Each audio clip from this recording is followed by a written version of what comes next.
Bismillahirrahmanirrahim. Assalamualaikum warahmatullahi wabarakatuh. Alhamdulillah alladzi bi ni'matihi tatimmus shalihat. Asyhadu an la ilaha illallah wahdahu la syarika lah wa asyhadu anna Muhammadan abduhu wa rasuluh. Allahumma salli wa sallim wa barik ala nabiyyina Muhammadin wa ala alihi wa ashabihi. Amma ba'du, faqala ta'ala a'udzu billahi minasy syaithanir rajim. Bismillahirrahmanirrahim. Ya ayyuhalladzina amanu taqullaha وَلْتَنْظُرْ نَفْسٌ مَا قَدَّمَتْ لِغَدٍ وَاتَّقُوا اللَّهَ إِنَّ اللَّهَ خَبِيرٌ بِمَا تَعْمَلُونَ. وَقَالَ تَعَالَى فَإِذَا قَضَيْتُم مَّنَاسِكَكُمْ فَاذْكُرُوا اللَّهَ كَذِكْرِكُمْ آبَاءَكُمْ أَوْ أَشَدَّ ذِكْرًا. وَمِنَ النَّاسِ مَن يَقُولُ رَبَّنَا آتِنَا فِي الدُّنْيَا وَمَا لَهُ فِي الْآخِرَةِ مِنْ خَلَاقٍ وَمِنْهُمْ مَنْ يَقُولُ رَبَّنَا آتِنَا فِي الدُّنْيَا حَسَنَةً وَفِي الْآخِرَةِ حَسَنَةً وَقِنَا عَذَابَ النَّارِ. وَقَالَ تَعَالَى وَمِنَ النَّاسِ مَنْ يُعْجِبُكَ قَوْلُهُ فِي الْحَيَاةِ الدُّنْيَا وَيُشْهِدُ اللَّهَ عَلَى مَا فِي قَلْبِهِ وَهُوَ أَلَدُّ الْخِصَامِ. Sadaqallahul azim. Jamaah sekalian, jamaah sholat maghrib dan isya Masjid Asy-Syifa yang dirahmati Allah. Pertama-tama marilah kita bersama-sama memanjatkan puji dan syukur kehadirat Allah Subhanahu wa taala. Alhamdulillah, pada malam hari ini kita dapat bertemu kembali di majelis ini. Mudah-mudahan semuanya sehat walafiat, ada dalam curahan rahmat, berkah serta lindungan Allah Subhanahu wa taala. Salawat dan salam semoga senantiasa Allah curahkan kepada panutan agung junjungan alam Rasulullah Sallallahu Alaihi Wasallam beserta keluarga dan para sahabatnya. Jamaah sekalian, malam hari ini kita sudah memasuki malam tanggal berapa sekarang? 29 Zulhijjah ya, 1443 Hijriah. Insyaallah besok kita sudah memasuki tahun baru, malam besok ya. Jadi malam Rabu ya. Malam Rabu insyaallah kita sudah memasuki tahun baru Islam 1445 Hijriah. Mudah-mudahan di akhir tahun ini kita tergolong orang-orang yang mendapatkan akhir yang baik ya, menjadi orang-orang yang husnul khatimah. Dan insyaallah pada permulaan tahun kita juga termasuk orang-orang yang diberi keselamatan oleh Allah Subhanahu wa taala. Allahumma ja'al awwala yaumina hadza sholaha. Salah satu doa harian itu, ya Allah jadikanlah permulaan hari kami sholaha, kebaikan, wa awsatahu najaha, pertengahannya adalah kesuksesan, wa akhirahu falaha, dan ujungnya adalah palah, keberuntungan. Salawat dan salam semoga senantiasa Allah curahkan kepada Rasulullah Sallallahu Alaihi Wasallam beserta keluarga dan para sahabatnya. Baik jamaah sekalian, dalam rangka menyambut pergantian tahun ini, maka malam ini kita akan menyampaikan sedikit tentang refleksi akhir tahun. Jadi refleksi itu semacam renungan, ya, semacam review dari perjalanan keberagamaan kita selama 1 tahun yang telah hampir berlalu. Ya. Nah, tentu kita di sini harus melakukan ikhtiar yang dalam bahasa para ulama disebut namanya muhasabah. Muhasabah itu berhitung diri.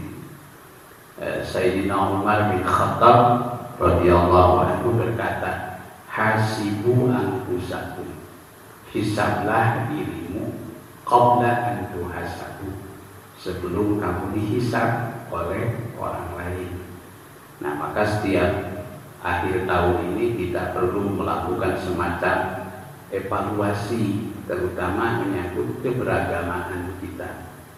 Jamaah sekalian, secara keseluruhan atau secara garis besar, inti dari keagamaan kita, keberagamaan kita itu pilar utamanya kan 3. Pertama adalah iman, yang kedua Islam, dan yang ketiga adalah ihsan. Ini merujuk pada salah satu hadis yang semula merupakan dialog antara malaikat Jibril dengan junjungan kita Nabi Muhammad Sallallahu Alaihi Wasallam. Diriwayatkan bahwa satu ketika katanya pada waktu Rasulullah sedang berkumpul bersama para sahabat dalam sebuah halaqah, tiba-tiba masuk ke tengah-tengah perkumpulan itu seorang lelaki yang tidak dikenal oleh sahabat yang lainnya, tapi ia tidak terlihat sebagai orang yang letih, ya, bersih, dia nampak sangat bersih, pakaiannya serba putih, ya. Kemudian dia langsung menyampaikan salam dan minta izin untuk duduk paling dekat bersama Nabi. Bahkan dikatakan lututnya itu hampir bersentuhan dengan lutut Rasulullah Sallallahu Alaihi Wasallam. Lalu orang itu bertanya, ya Muhammad, akhbirni anil iman. Wahai Muhammad, beritahukan kepadaku tentang iman. Kemudian Nabi menjawab, antu'mina billah. Iman itu Anda atau engkau beriman kepada Allah, wa malaikatihi, dan iman kepada para malaikatnya, wa kutubihi, dan iman kepada kitab-kitab sucinya, wa rusulihi, dan iman kepada para rasulnya, wa bil yaumil akhiri, dan iman kepada hari akhir, wa bil qadari, dan iman kepada qadar, khairihi wa syarrihi, baik qadar yang baik maupun qadar yang buruk, minallahi. Lalu orang itu berkata, shadaqta, Anda benar. Ia bertanya lagi, akhbirni anil Islam, beritahukan padaku tentang Islam. Kemudian Nabi memberikan jawaban, antashhada alla ilaha illallah. Islam itu engkau bersaksi bahwa tidak ada ilah, tidak ada Tuhan yang wajib diibadahi dengan sebenar-benarnya kecuali Allah, wa anna Muhammadan Rasulullah, dan engkau bersaksi bahwa Muhammad adalah Rasulullah. Wa iqamis shalah, engkau mendirikan salat. Wa ita'iz zakah, engkau menunaikan zakat. Wa tasuma Ramadan, dan engkau berpuasa di bulan Ramadan. Wa hijjul bait, dan engkau menunaikan ibadah haji. Man istata'a ilaihi sabila, bagi orang yang mampu untuk melakukan perjalanan.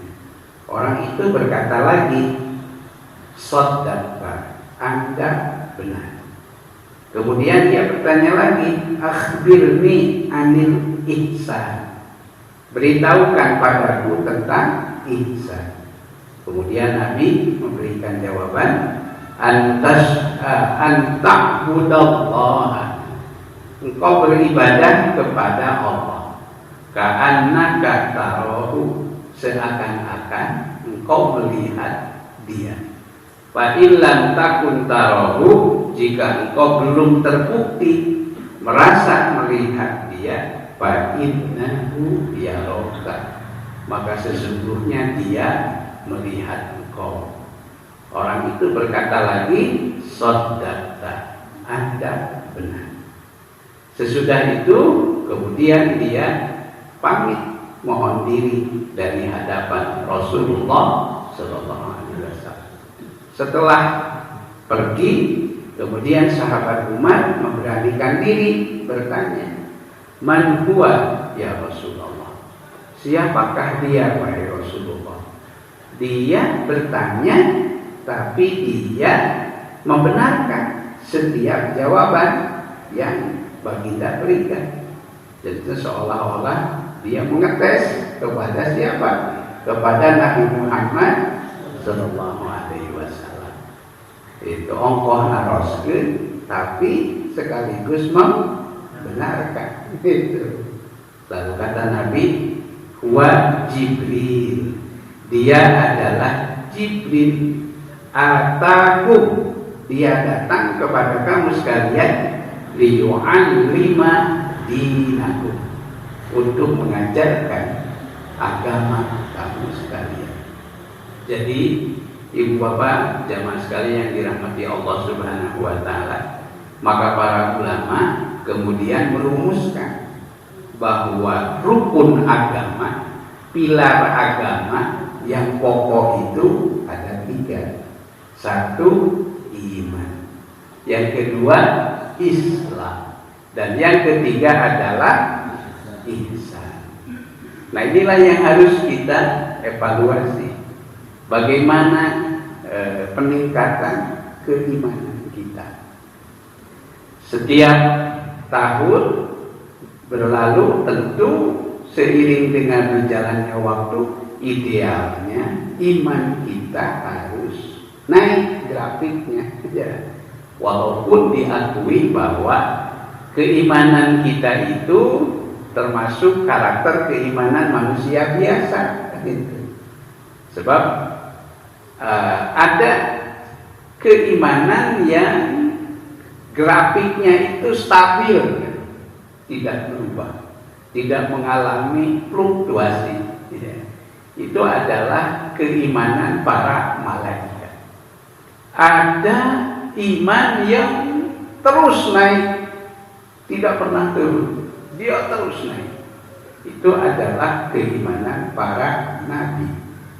Tapi juga di dalam kitab suci Al-Quran ternyata ada iman yang grafiknya itu terus naik, terus bertambah selain daripada nabi, yaitu imannya para pemuda yang telah diberi hidayah oleh Allah Subhanahu, seperti Ashabul Kahfi. Itu disebutkan dalam surat Al-Kahfi ayat 14. Innahum fityatun aman, sesungguhnya mereka itu adalah para pemuda amanu, yang telah benar-benar beriman, bi rabbihim, kepada Tuhan mereka, wa zidnahum hudan, maka kami tambahkan kepada mereka hidayah. Jadi pemuda itu memang pelopor. Karena itu di setiap negara setiap sarjana itu menjadi pelopor perjuangan dan pergerakan itu rata-rata adalah siapa? Kaum pemuda. Ya. Itu di dalam doktrin perjuangan bangsa kita dikenal ada sumpah siapa? Sumpah pemuda. Ya, sumpah pemuda. Itu sana sumpah orang tua, sumpah pemuda. Nah, itu memang ada indikator pemuda-pemuda tertentu yang keimanannya digaransi oleh Allah itu terus naik. Nah, jamaah sekalian, bagi kita tentu salah satu ciri bahwa iman itu mengalami kenaikan itu tergambar seperti terdapat dalam surah Al-Anfal ayat 2 kalau tidak salah. Innamal mu'minuna allazina idza dzukirallah. Sesungguhnya orang-orang mukmin itu adalah orang yang apabila disebutkan nama Allah wajilat qulubuhum, maka bergetarlah hati-hati mereka. Mungkin kalau bahasa sekarang sinyal getarnya itu ini bergerak gitu ya, sinyal getarnya. Wajilat qulubuhum wa idza tuliyat 'alaihim, dan jika dibacakan kepada mereka ayatuhu, ayat-ayatnya, zadatuhu iman, maka bertambah keimanan mereka.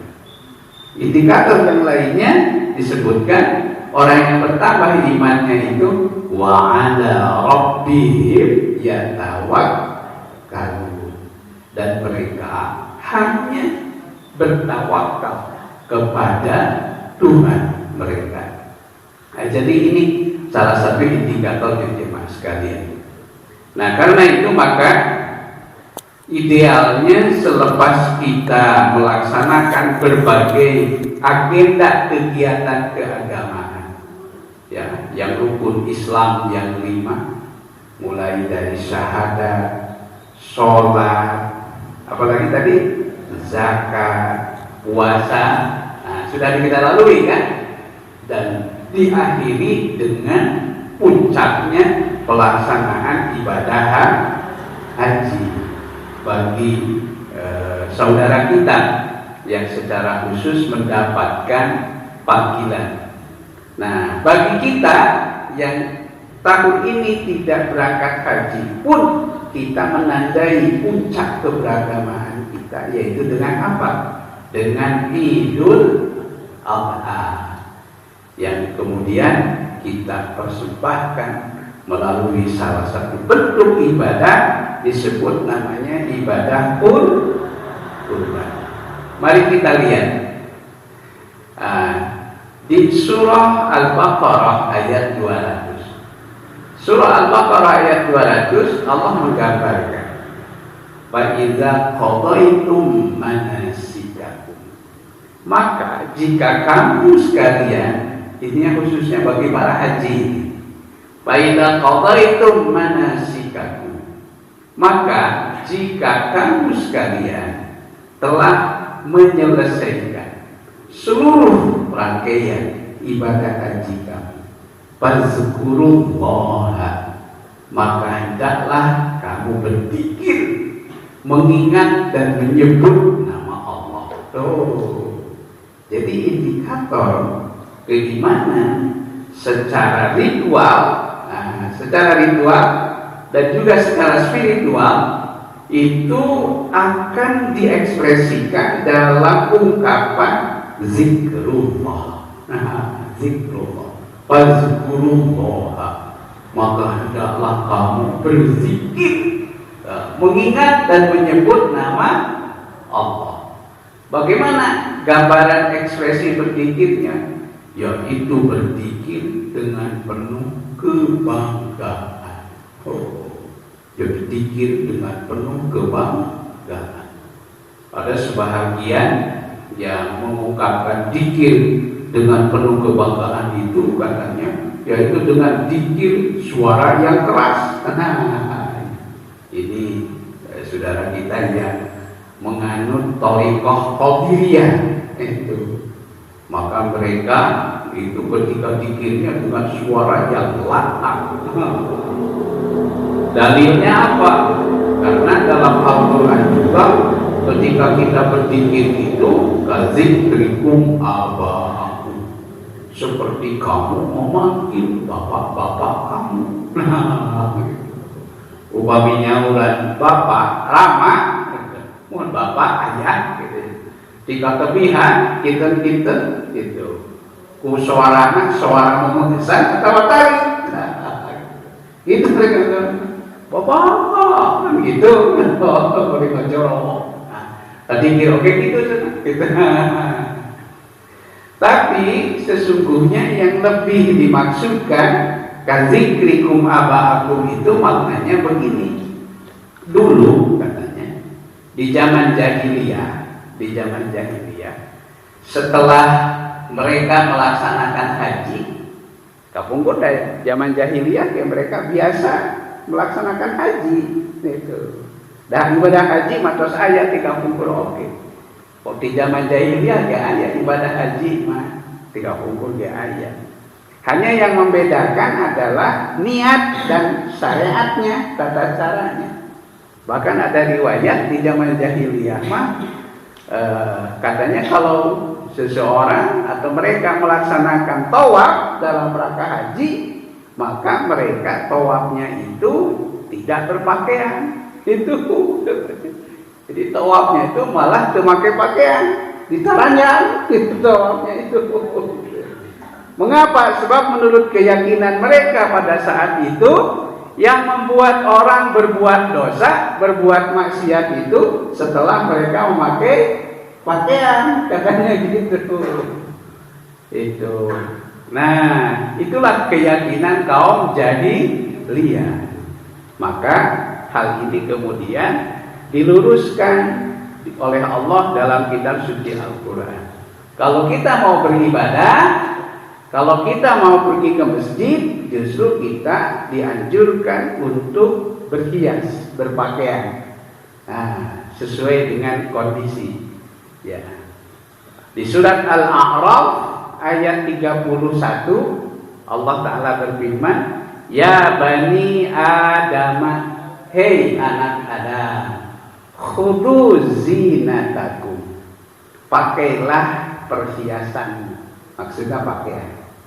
Pakailah pakaian inda kulli masjid, setiap kau mau ke masjid. Jadi kalau pada ke masjid deh, bapak-bapak, ibu-ibu singgarini. Singgarini, kalau nggak mau jas singgarini, nganggo gamis, sahabat-sahabat, itu.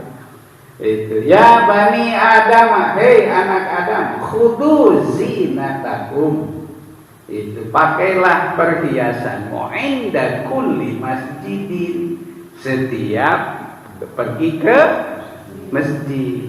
Tapi yang tidak boleh itu wala tusrifu, jangan israf. Apa itu israf? Jangan berlebih. Jangan narsis, jangan berlebih-lebihan. Itu berlebih-lebihan itu misalnya apa? Warnanya.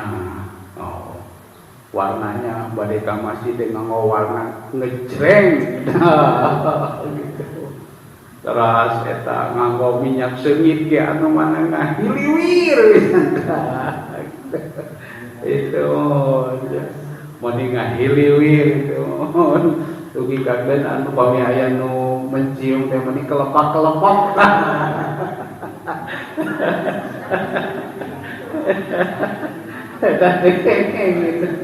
Wala tusrifu, jangan berlebih-lebihan. Tadi kenging tema eta. Innahu la yuhibbul musrifin. Karena sesungguhnya dia, yakni Allah, tidak menyukai orang yang suka berlebih-lebihan.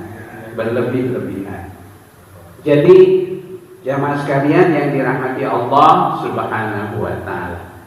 Nah, ini maknanya apa? Hikmahnya bagi kita. Nah, di akhir tahun ini saya kira kita harus bisa mengekspresikan rasa bangga kita sebagai seorang muslim. Sebab di balik rasa bangga kita sebagai seorang muslim, mudah-mudahan kita termasuk orang-orang yang mengagungkan Allah Subhanahu wa ta'ala. Saya melihat fenomena hari ini, ya, orang itu cenderung kagum dengan karya-karya manusia. Kagum dengan karya-karya manusia.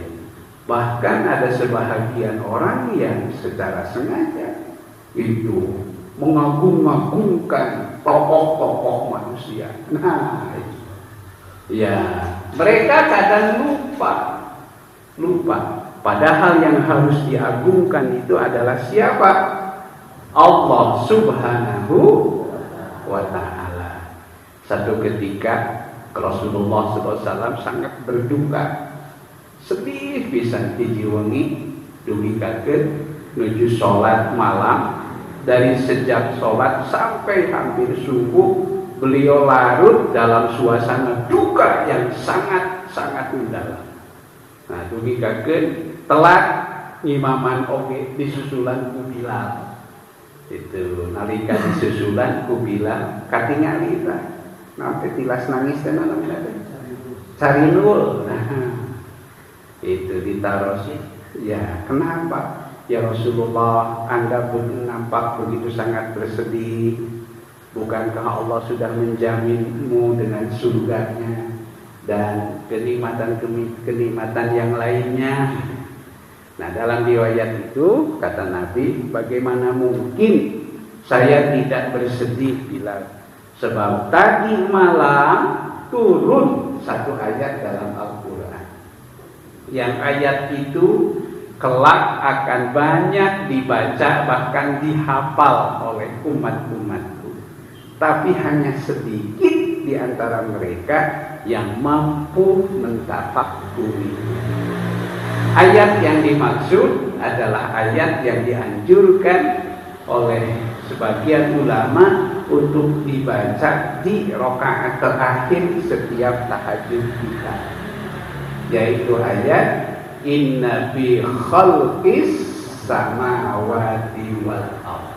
Sesungguhnya pada penciptaan langit dan bumi, Inna fi khalqis samawati wal ardh wa ikhtilafil laili wan nahar la ayatin li ulil allazina yazkuruna Allah, yaitu orang-orang yang selalu berzikir, mengingat Allah, mengingat dan menyebut Allah dalam segala keadaan, qiyaman wa qu'udan wa ala junubihim wa yatafakkaruna fi khalqis samawati wal ardh rabbana ma khalaqta hadza batila subhanaka faqina azabannar.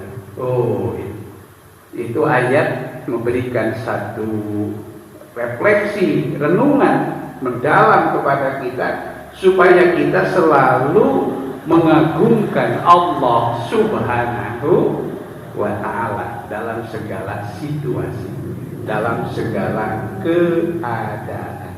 Sebab kalau kita tidak mampu mengagungkan Allah, maka jangan sampai kemudian kita lebih banyak mengagungkan selain Allah. Na'udzubillah, ini mengagungkan selain Allah, mengagungkan dunia, mengagungkan harta, mengagungkan jabatan, mengagungkan kekuasaan.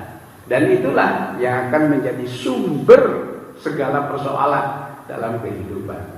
Para ulama menyebut namanya Rasulullah SAW bersabda, hubbud dunya, cinta dunia, ra'su kulli khati'atin, itulah pangkal timbulnya segala kesalahan. Kata Sayyidina Utsman bin Affan radhiyallahu an, beliau berkata, hammud dunya, galau, resah, gelisah terhadap dunia, dulmatun fil qalbi, itu adalah sumber kegelapan di dalam hati. Jadi yang membuat kita gelap hati kita. Nauzubillah min dzalik. Sekarang ini luar biasa pergeseran nilai-nilai kehidupan kita. Persoalan yang sedikit saja, sepele saja, orang begitu permisi melakukan perbuatan-perbuatan yang sangat-sangat biadab. Ada orang yang naudzubillah mendengarnya juga dimutilasi itu. Ada kejadian-kejadian yang mengerikan, ya. Bahkan karakter bangsa kita itu jauh dari karakter aslinya. Yang terkenal ramah, ya. Yang terkenal orang Sunda menyebut apanya? Somea, darete, itu gotong royong, ya. Gotong royong itu kalau bahasa Indonesianya kan semangat kekitaan. Itu suasana semangat kekitaan. Tapi yang sekarang muncul bukan semangat kekitaan, tapi semangat keakuan. Aku. Individualistik. Jadi hampir setiap persoalan kehidupan itu tidak ada yang namanya namanya ta'awun, suasana ta'awun. Hampir segala sesuatu selalu didasarkan kepada transaksional. Katanya transaksi itu. Nauzubillahi min kantenan urang bade pemilu tahun 2004. Ulah 2024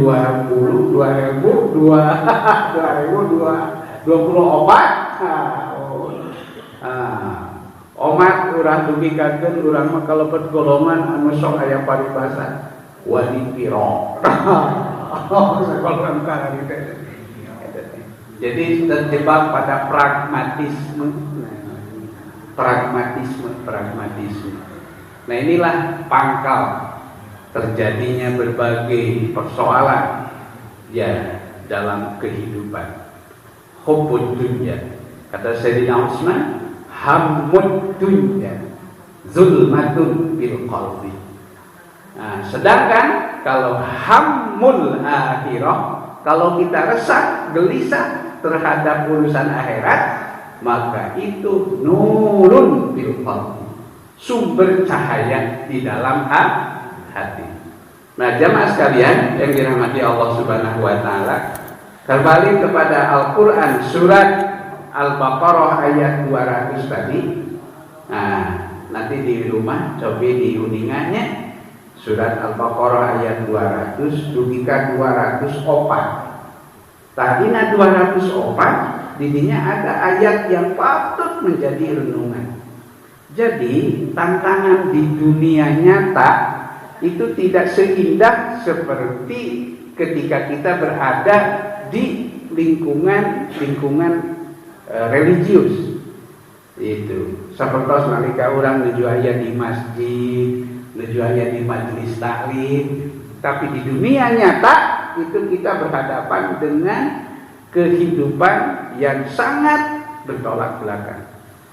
Nah, di Al-Baqarah ayat 204 Allah mengingatkan wa minan nasi, dan di antara manusia may yu'jibuka, ada orang yang mempesonakan kamu, apa ya, mengagumkanmu, qauluhu, kata-katanya, perkataannya, bil hayati dunya, tentang kehidupan dunia. Jadi banyak orang yang kata-katanya itu sangat mempesonakan kita, ya, menghipnotis kita. Itu ketika berbicara tentang dunia, wah, dengan segala obsesinya. Nah, bahkan tidak sedikit kalau dia berbicara tentang dunia, tapi dengan berbungkus agama. Ya. Padahal Allah Maha tahu apa yang sesungguhnya ada dalam hati. Wa huwa aladul hisab. Wa yushhidullah ala ma fi qalbi wa huwa aladul hisab.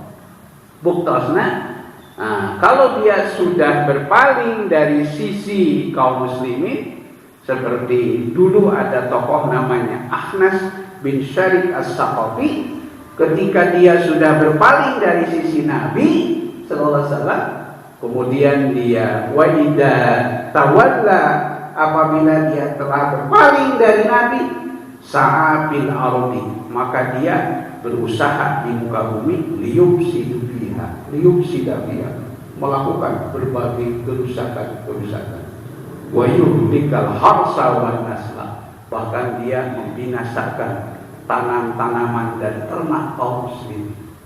Wallahu la yuhibbul fasad, dan Allah tidak menyukai kerusakan.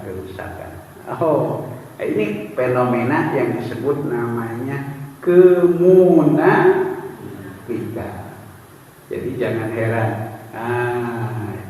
mohon kita berhadapan dengan fenomena seperti ini, fenomena kemunafikan.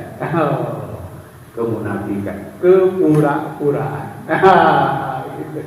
Kepura-puraan. Nah, siapa yang harus kita ikuti? Nah, di ayat berikutnya, wa minan nasi may yashri nafsahu tigha'a mardatillah. Tapi di antara manusia ada orang yang berani mengorbankan dirinya untuk mencari keridhaan Allah.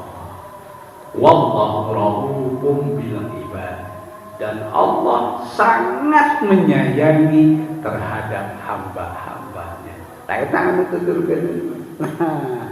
Jadi aya golongan anu mukhlis, aya golongan anu munafik. Tah kade urang di lepat. Abdi waktu nyari si we teh.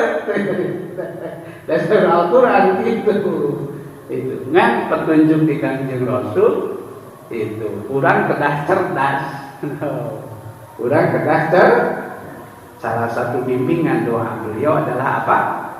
Allahumma arinal haqqa haqqan warzuqna ittiba'ah wa arinal batila batilan warzuqna ijtinabah.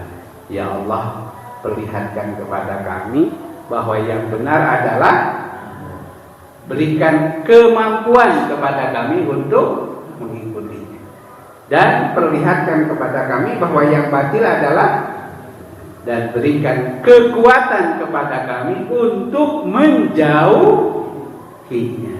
Nah, mudah-mudahan kita semuanya ada dalam keadaan husnul khatimah. Mudah-mudahan segala berkah istiqomah. Istiqomah. Oh, awis bisa istiqomah itu luar biasa. Tapi suasana berat, oke, kita harus belajar mempertahankan istiqomah. Bagi orang yang istiqomah mah dijamin ku Allah Subhanahu wa taala bakal selamat dunia sareng akhirat. Rabbana innana sami'na munadiyan yunadi bil iman an aminu bi rabbikum fa amanna Rabbana faghfir lana dzunubana wa kaffir 'anna sayyi'atina wa tawaffana ma'al abrar. Rabbana la tuzigh qulubana ba'da idh hadaitana wa hab lana min ladunka rahmatan innaka antal wahhab. Rabbana afrigh 'alaina sabran wasabbit aqdamana wansurna 'alal qaumil kafirin. Rabbana atina min ladunka rahmah wa hayyi' lana min amrina rasyada rabbana atina fid dunya hasanah wa fil akhirati hasanah wa qina adzabannar wa sallallahu ala khairi khalqi sayyidina Muhammad wa ala alihi wasallam walhamdulillahi rabbil alamin. Aqulu qouli hadza wa astaghfirullah li wa lakum. Wassalamu alaikum warahmatullahi wabarakatuh.